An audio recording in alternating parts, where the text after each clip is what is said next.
Xin chào các bạn, chào mừng các bạn quay trở lại với TikTok Channel. Đây là mình đây. Trên tay mình đây đang là sản phẩm Oppo Reno phiên bản tiêu chuẩn, tức là sản phẩm Reno đang được bán với mức giá khoảng 13 triệu đồng. Và với cái mức giá này thì mình thấy sản phẩm này nó có khá nhiều điểm thú vị cũng như là có một số điểm trừ nhất định. Và trong video ngày hôm nay chúng ta hãy cùng nhau phân tích xem chiếc máy này với mức giá 13 triệu chúng ta sẽ nhận được gì và chúng ta sẽ phải đánh đổi cái gì khi mà chúng ta bỏ tiền ra để mua chiếc Oppo Reno này nhé.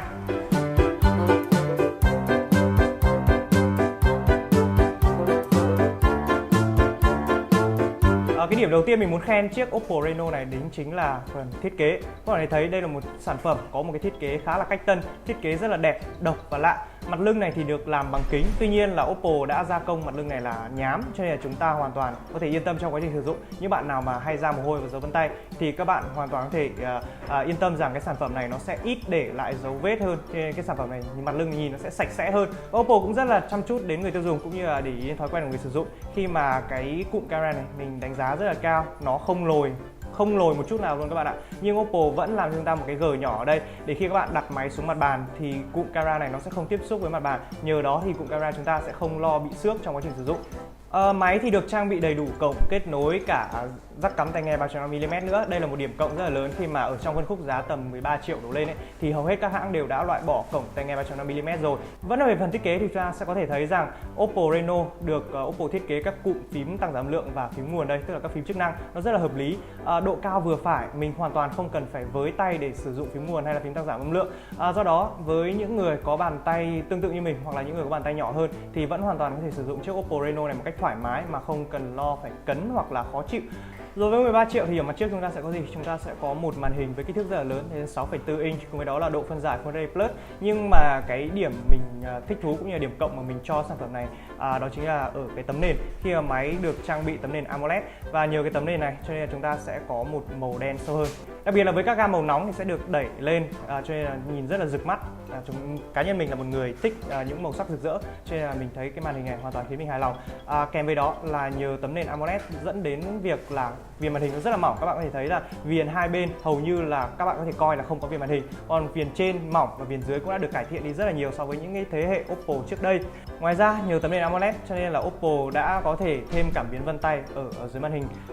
Về thao tác thêm vân tay thì nói thật là cái tốc độ thêm vân tay của chiếc Oppo Reno này nó vẫn chưa thực sự khiến mình hài lòng, khi mà tốc độ thêm vân tay nó chưa thực sự nhanh.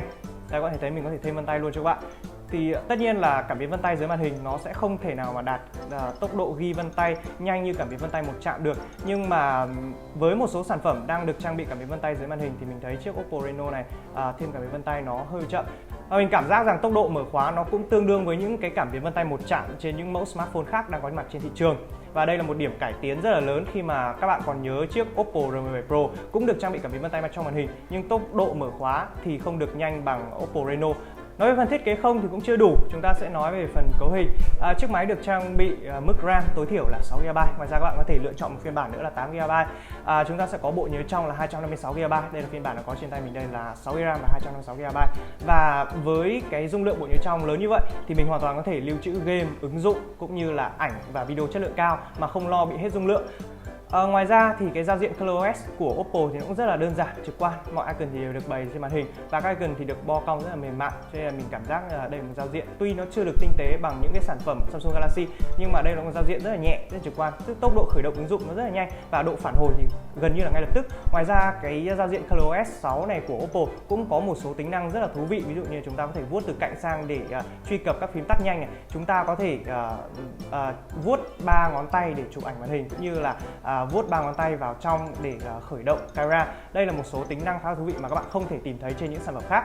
Rồi chúng ta sẽ nói về viên pin. Máy được trang bị một viên pin với dung lượng khá ổn là 3765mAh, nhưng mà điểm cộng ở đây chính là sạc nhanh VOOC 3.0 với công suất sạc tối đa lên đến 20W, và các bạn chỉ cần sạc 30 phút thôi là các bạn hoàn toàn có thể sử dụng chiếc máy này thoải mái rồi. Và nếu như bạn muốn sạc đầy viên pin này thì các bạn cũng chỉ mất khoảng 1 tiếng đến khoảng 1 tiếng 10 phút là các bạn hoàn toàn có thể sạc đầy viên pin cho chiếc máy này rồi. Một trong những đặc sản của những sản phẩm Oppo đó chính là camera, và trên chiếc Oppo Reno cũng không phải là một ngoại lệ. Cụm camera sau có độ phân giải rất là cao, 48 megapixel, cộng với lại camera phụ với độ phân giải là 5 megapixel.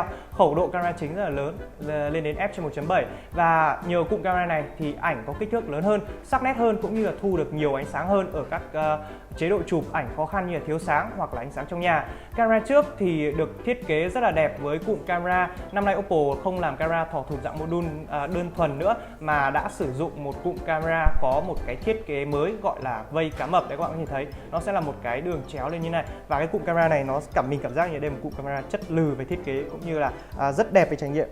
Cụm camera này cho mức độ làm đẹp vừa phải cùng với lại những cái tính năng chụp ảnh hấp dẫn và kết hợp với AI khiến cho chúng ta hoàn toàn có thể yên tâm sử dụng cái sản phẩm này, rồi sau đó là up ảnh lên Facebook hoặc Instagram, không cần phải sử dụng app của bên thứ ba. Đó là những điểm cộng trên chiếc Oppo Reno. Vậy bây giờ sẽ là những điểm trừ. Điểm trừ thứ nhất, một điểm mình coi là khá đáng tiếc thôi chứ không phải là một điểm trừ lớn, đó chính là con chip Snapdragon 710.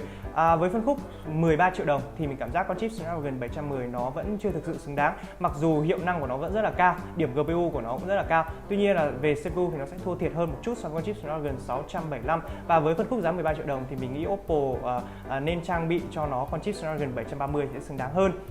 Tiếp đến là máy không hỗ trợ thẻ nhớ microSD.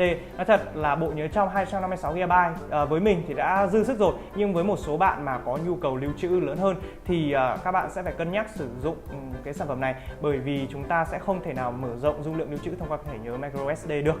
Và điểm trừ cuối cùng trên sản phẩm này đó chính là về khả năng quay video.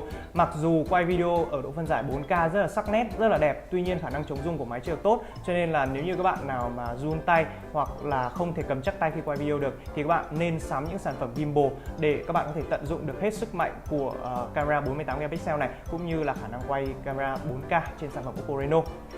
Và rồi mình vừa cùng các bạn phân tích những cái điểm lợi cũng như là điểm trừ khi mà chúng ta bỏ 13 triệu ra để mua những sản phẩm Oppo Reno. Ý kiến của bạn ra sao? Cá nhân mình thấy đây là một sản phẩm khá là đáng đồng tiền bát gạo. Ngoại trừ một số điểm gợi nho nhỏ ra thì đây vẫn là một sản phẩm có thiết kế rất là đẹp, rất là sang trọng. Cảm ơn các bạn đã theo dõi đến hết video. Nếu như các bạn thấy thích, hãy like, share, subscribe kênh YouTube của TechTok Channel. Còn bây giờ thì xin chào và hẹn gặp lại các bạn trong những video lần sau.